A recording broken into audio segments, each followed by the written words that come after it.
고린도전서 15장 1절부터 11절 말씀 우리 한 절씩 교독하겠습니다.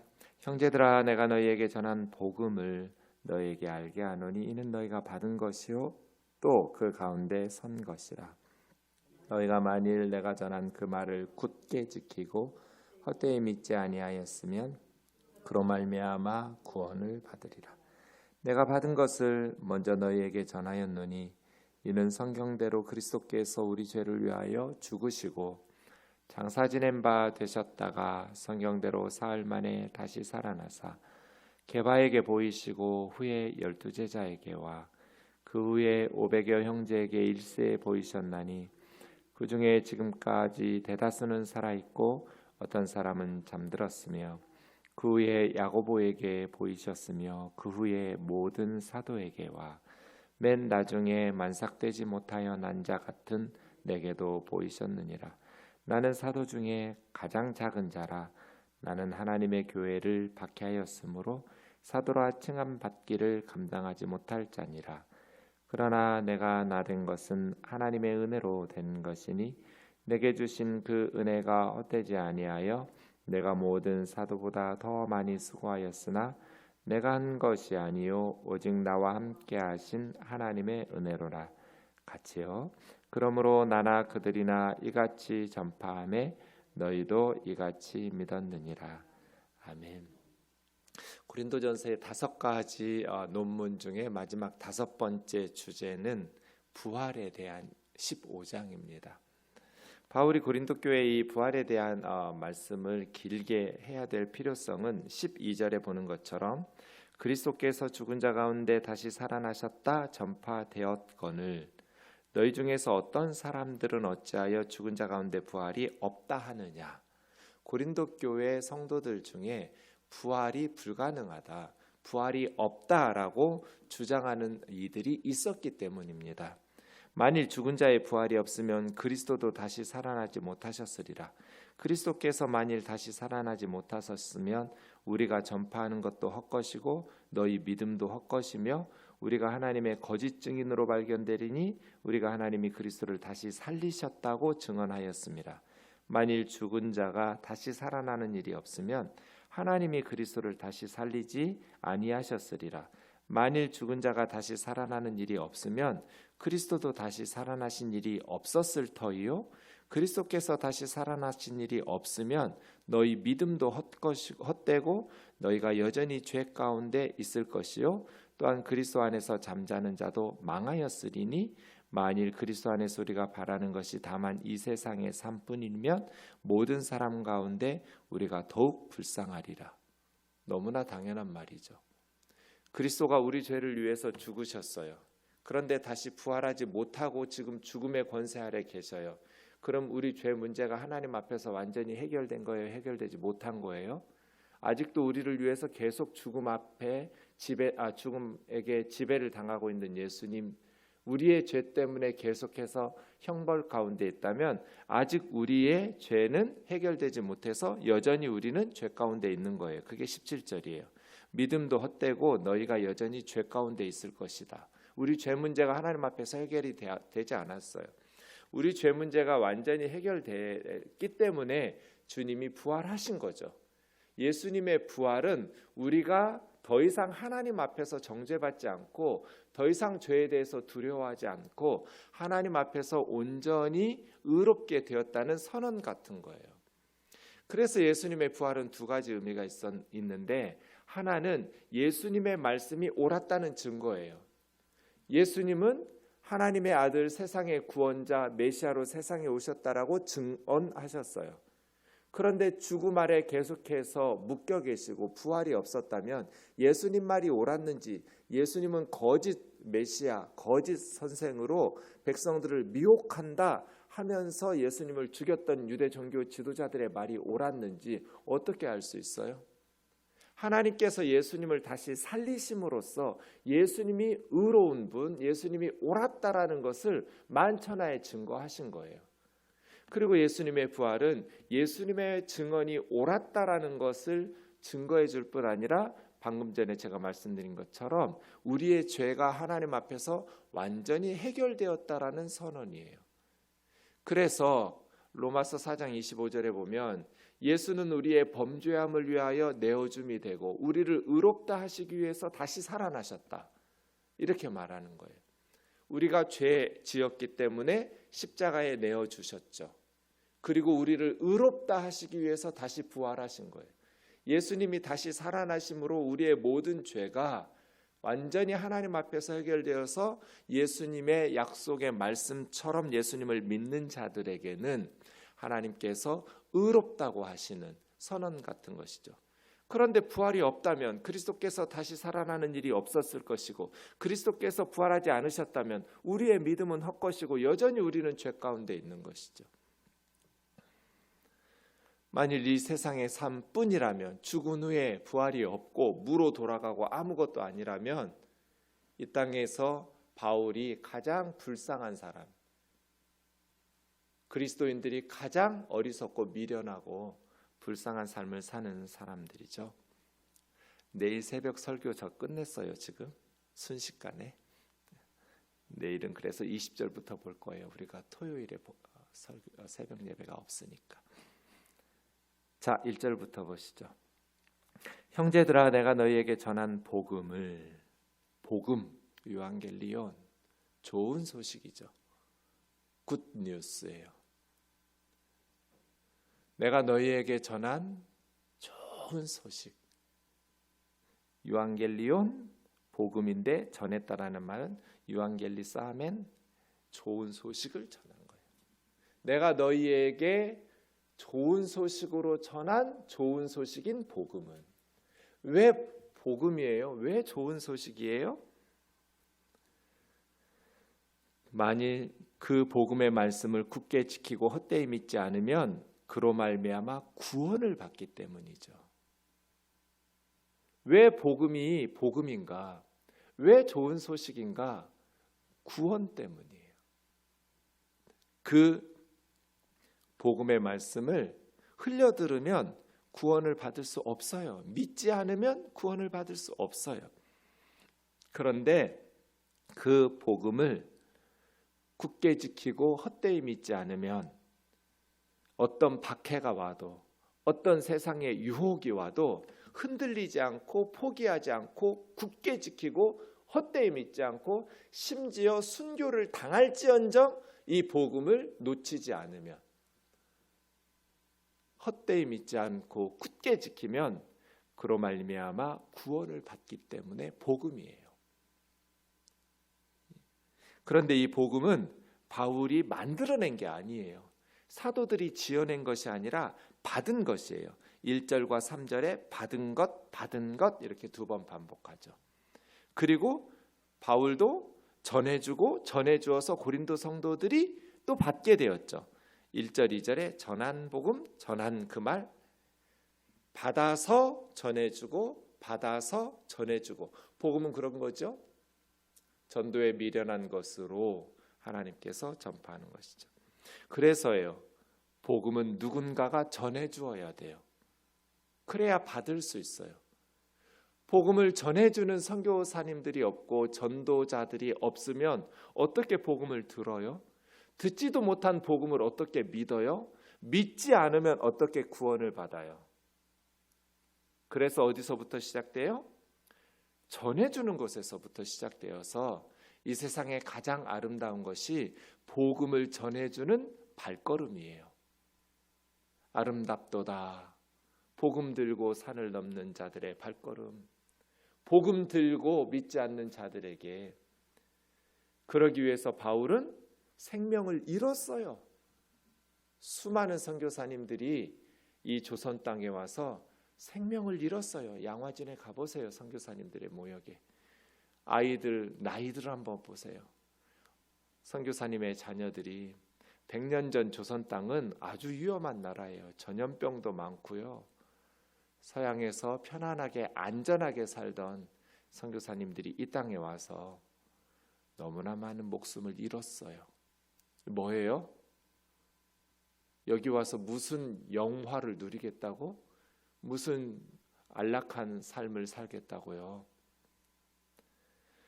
복음은 전해줘야 돼요. 그러기 위해서 사도 바울은 그리고 선교사님들은 이 자기들이 받은 이 복음이라는 선물을 자신들의 생명이라는 포장지로 패킹해가지고 전달한 거예요. 생명의 복음을 자신들의 목숨으로 포장해서 전달해 줬어요. 그렇게 순교당했어요. 그게 선교죠. 그래서 지금 마을마다 십자가가 세워지고 교회가 세워진 거 아니에요? 복음이죠. 우리도 이 복음을 받았으니 우리의 생명을 포장지 삼아서 복음을 전해야죠. 그래야 들을 수 있고, 들어야 믿을 수 있고, 믿어야 구원을 받을 수 있잖아요.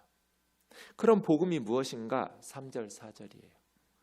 내가 받은 것을 먼저 너희에게 전하였노니. 여기서 먼저는 시간적인 개념이 아니라 중요도에 있어서의 먼저예요.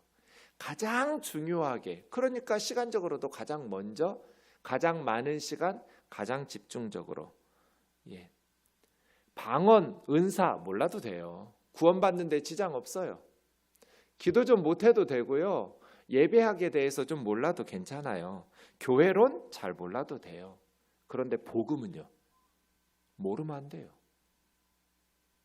구원을 받을 수가 없어요. 그래서 가장 먼저 전해야 될 게 복음이죠. 복음이에요.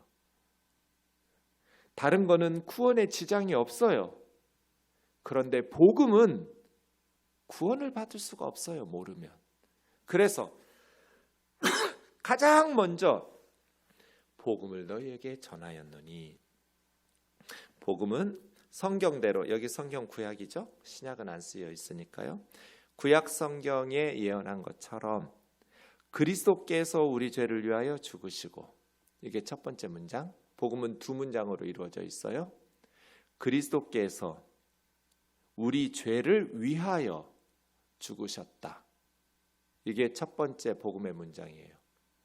장사 지낸 바 되었다라는 것은 죽으셨다라는 것을 그냥 수식하는 거니까 확실히 죽어야 장례식 치르잖아요. 사망 진단서 끊어야 장례식이 진행돼요. 지금도 장사 지냈다라는 것은 주님이 분명히 죽으셨다는 거예요. 그러니까 복음의 첫 번째 문장은 그리스도께서 우리 죄를 위하여 십자가에 죽으셨다. 십자가. 그리고 두 번째 문장은 뭐예요? 그리스도께서 사흘 만에 다시 살아나셨다. 부활. 그래서 복음은 한 단어로 말하면 예수 그리스도고요. 예수님이 좋은 소식이에요. 두 단어로 풀어서 말하면 십자가와 부활이에요. 이게 복음이에요. 근데 그걸 정확하게 말하면 예수님께서 내 죄 때문에 십자가에서 죽으셨다. 내 죄 때문에 하나님의 형벌을 나 대신 받으셨다. 그리스도께서 우리 죄를 위하여 죽으시고, 그리고 죽고 끝난 것이 아니라 사흘 만에 죽은 자 가운데서 다시 살아나셨다. 이게 복음의 내용이에요. 이 말을 굳게 지키고 헛되이 믿지 않으면 구원을 받아요. 어려워요? 누구나 믿을 수 있어요. 돈 들어요? 10원도 안 들어요. 가난한 사람도, 못 배운 사람도, 노예도, 남녀노소, 빈부귀천, 이건 누구나 할 수 있어요. 시험 봐서 천국에 가야 된다면 어리석은 사람은 못 갈지도 몰라요. 돈이 있어야 돈 주고 면죄부 같은 거 사가지고 천국에 간다면 가난한 사람은 천국에 못 들어가겠죠. 그렇잖아요. 믿음이라는 것, 복음을 믿는 건 누구나 할 수 있어요. 저는 죽기 직전에, 일주일 전에, 며칠 전에 복음을 영접하고 천국 가는 그런 전도의 경험과 그 복된 사람들을 여러 번 경험했어요. 제가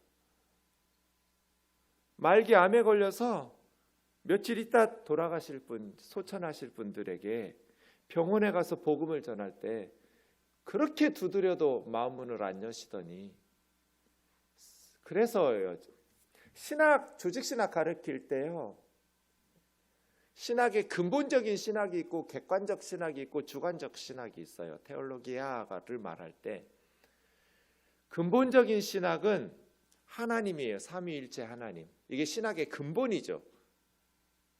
객관적인 신학은 우리를 예수님을 보내셔서 구원하시려는 삼위일체 하나님께서 우리를 위해서 행하신 그 계시의 말씀을 기록한 성경이에요. 이것을 객관적 신학이라고 그래요.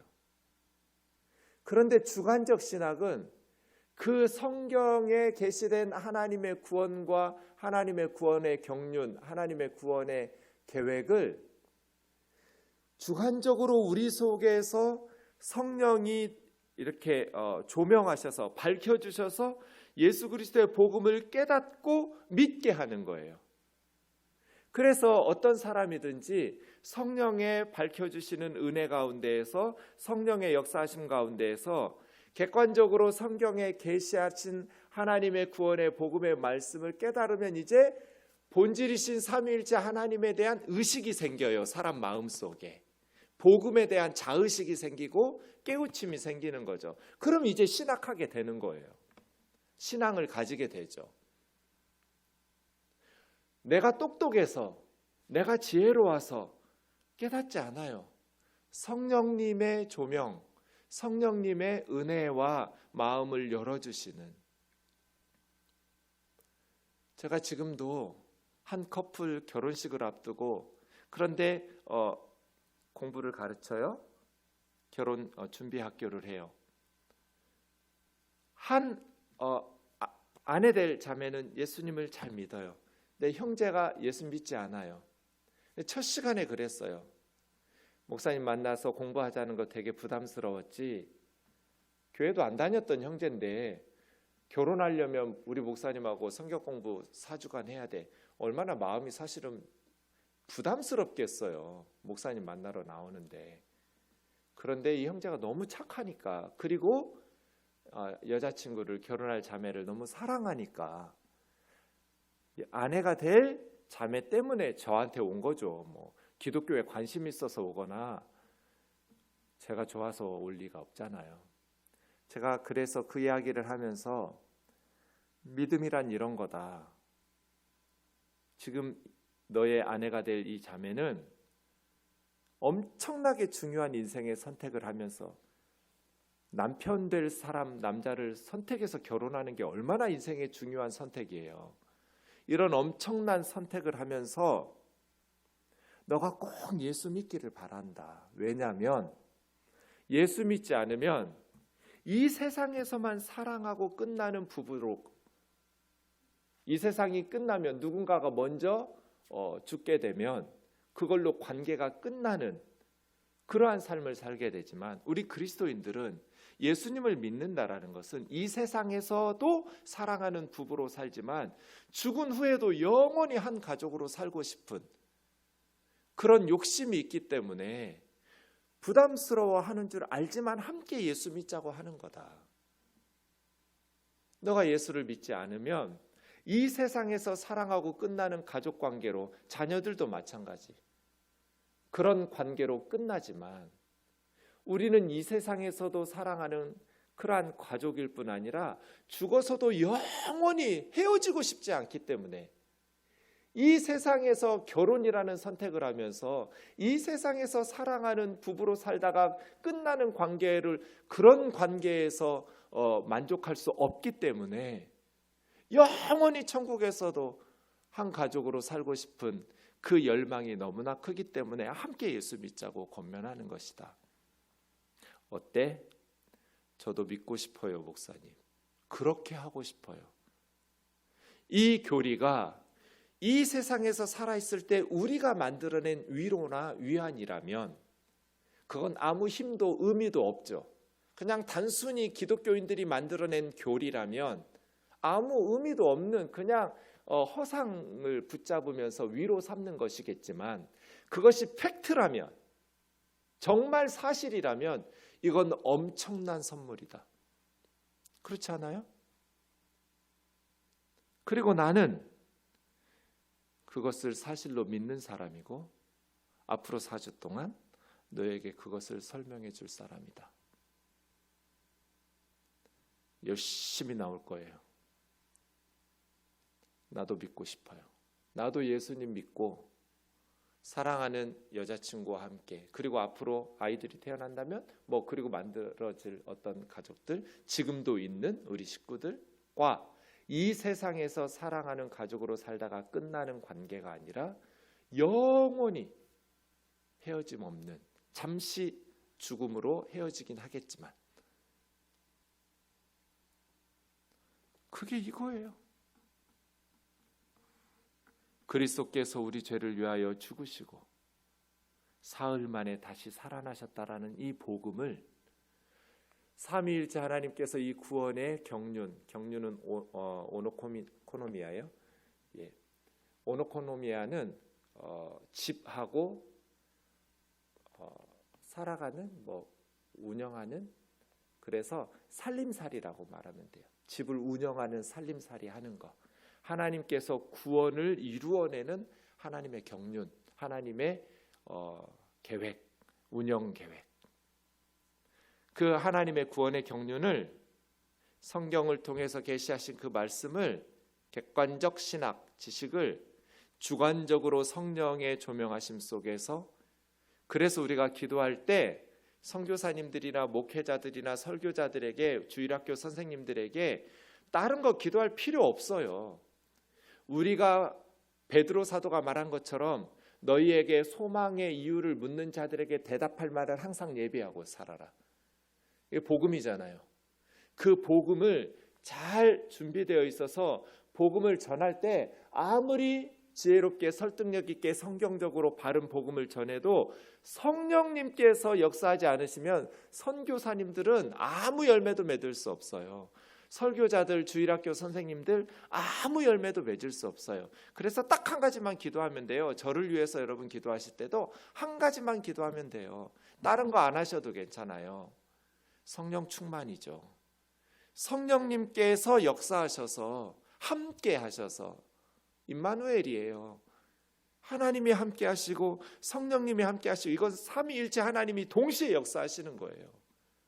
성부, 성자, 성령 하나님께서 함께 하시고, 성령님께서 마음문 여시고, 하나님께서 은혜 베풀어 주시고, 예수님의 복음이 전파되어서 그들이 예수 그리스도의 복음의 비밀을 깨닫고 굳게 지키고 헛되이 믿지 않으므로 구원을 받을 수 있도록, 그러면 이 세상에서뿐 아니라 죽어서도 영원히 우리는 천국에서 하나님의 백성으로. 근데 이 부활은 어떤 논리적으로, 교리적으로, 이론적으로 만들어낸 게 아니에요. 그냥 사건이에요. 역사적 사건. 그래서 5절처럼 게바 베드로에게 보이시고 12제자에게, 그 후에 500여 형제에게, 자매들은 빠졌어요. 원래 복음서에 보면 부활의 첫 번째 증인들은 자매들인데, 왜냐하면 로마 제국에서는 자매들은 법정 증인이 될 수 없기 때문에 일부러 바울이 알고 있으면서도 읽는 사람들의 마음이 불편해질까 봐, 의심하고 신뢰를 안 할까 봐 형제들로만 집어넣었지만, 당연히 바울은 자매들 이야기도 했겠죠.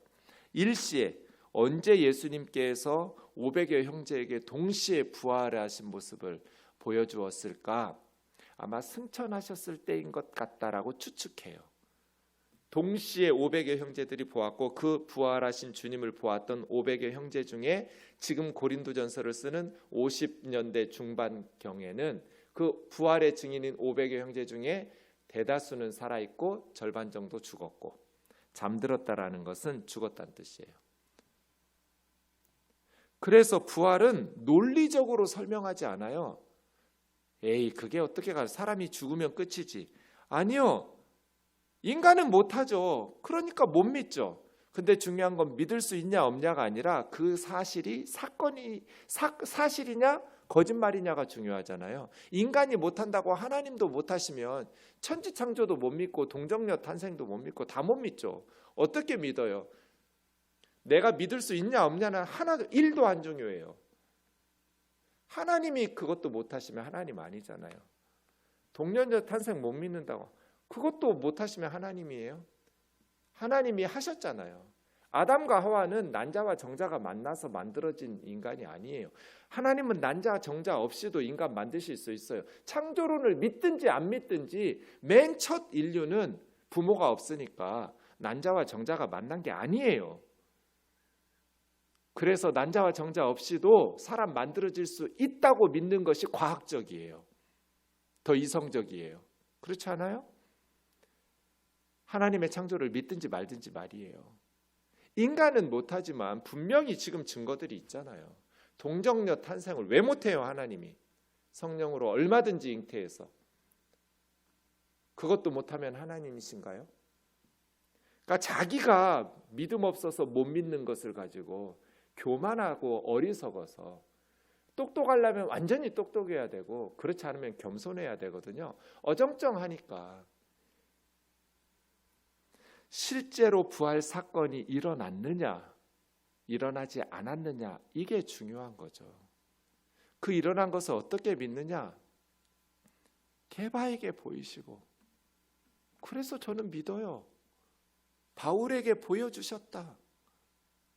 그렇지 않으면 제자들의 변화를, 바울의 변화와 바울의 순교를 설명할 길이 없어요. 둘 중 하나잖아요. 제자들이 거짓말했든지 예수님의 시체 훔쳐가가지고 어디다가 숨겨놓고 부활했다고 거짓말하고 자기들 다 순교당하고 눈에 넣어도 아프지 않은 자식들, 가족들 다 함께 순교당하면서 항문에서 창으로 입까지 찔러 죽였어요. 크리스찬들을 수없이 불태워 죽이고 맹수의 밥으로 기름을 짜듯이 죽여서 그리스도인들을 기름을 짜서 저녁에 횃불 밝히는 데 쓰고, 이거 다 믿지 않는 그 시대 사람들이 쓴 문헌이에요. 증언이고요. 제자들은 무슨 사건을 경험했던 것일까요? 12제자뿐 아니라 야고보는 예수님의 친동생, 야고보서의 저자이고요. 예수님 동생들도 예수님 안 믿었어요. 공생애 동안에. 그러나 그 후에는 순교자들이 되었죠. 야고보도 순교당했어요. 모든 사도에게와 맨 나중에 만삭되지 못하여 태어났다는, 낙태되고 유산되고 이런 거잖아요. 유산된 같은 인간 아닌 나 바울에게도 보이셨느니라. 이 보이셨느니라가 중요한 거죠. 부활은 이론이 아니라 역사적 사건. 나는 사도 중에 가장 작은 자, 하나님의 교회를 박해하였으므로 사도라 부르심 받기도 감당치 못할 자. 그러나 나의 나 된 것은 하나님의 은혜로 된 것이니 내게 주신 그분의 은혜가 헛되지 않아서 내가 모든 사도보다 더 많이 수고하였으나 내가 한 것이 아니요 나와 함께 하신 하나님의 은혜가 한 것이다. 그러므로 나나 다른 사도들이나 이렇게 똑같이 전파하고 있고 너희도 이와 같이 믿었느니라. 그런데 그리스도께서 죽은 자 가운데서 다시 살아나셨다 전파되었거늘 너희 중에 어떤 사람은 어찌하여 죽은 자 가운데서 부활이 없다 하느냐. 그럼 구원받지 못해요. 그건 복음이 아니에요. 복음은 십자가와 부활로 이루어졌어요. 이 소식을 알릴 수만 있다면 1000번 만번 대신 죽어주고 싶죠. 죽으면 천당 갈 텐데. 안 믿는 사람이 누군가가 이 복음을 믿게 해줄 수만 있다면 1000번 만번 대신 죽어줄 거예요. 우리는. 다른 건 몰라도 괜찮아요. 그런데 복음은 그렇지 않아요. 기도하겠습니다. 사랑하는 하나님 아버지, 우리가 무엇이건데 하나님께서 우리를 사랑하셔서 독생자 예수 그리스도를 십자가에 아낌없이 내어주시나이까. 이 복음 어떻게 하면 이 땅의 모든 사람들이 믿을 수 있을까요? 그래서 구원을 받을 수 있을까요? 소망 없는 이 세상에 아둥바둥 사는 불쌍한 이 땅의 백성들에게 참된 소망, 영원히 사라지지 않을 천국의 소망을 이 복음 안에서 꿈꾸며 살아갈 수 있도록 주여 우리로 전도인의 사명을 다하게 하시고 오늘 또 성령님께서 함께 하셔서 이 복음을 온 열방에 많은 사람들에게 전파되어지는 복된 하루가 되게 하여 주옵소서. 예수님의 이름으로 기도하옵나이다. 아멘.